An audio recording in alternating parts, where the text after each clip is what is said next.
એક જ ઈશ્વર દેખાવા લાગે, દરેકની અંદર એક જ પરમાત્મા દેખાવા લાગે.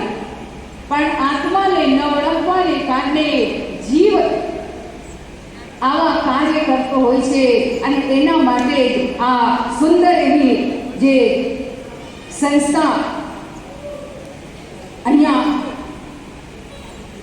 કાર્ય કરી રહી છે, જેમાં દરેક વ્યક્તિ, મેં પૂછ્યું અહીંયા 45નો સ્ટાફ છે, 45 લોકો તો સેવામાં રહે છે, પોતાનું કાર્ય કરે છે. ચલો ભલે એમને એમનો પગાર મળતો હોય, પણ ભાઈ આવા જે લોકો છે જે જોડાયેલા છે સંસારથી, એમની સાથે સતત રહેવો, એમની સાથે એમની સેવા કરવી, એ પણ દરેક વ્યક્તિ નહીં કરે. પગાર આપવા છતાં પણ કોઈ કરવા તૈયાર ન થાય.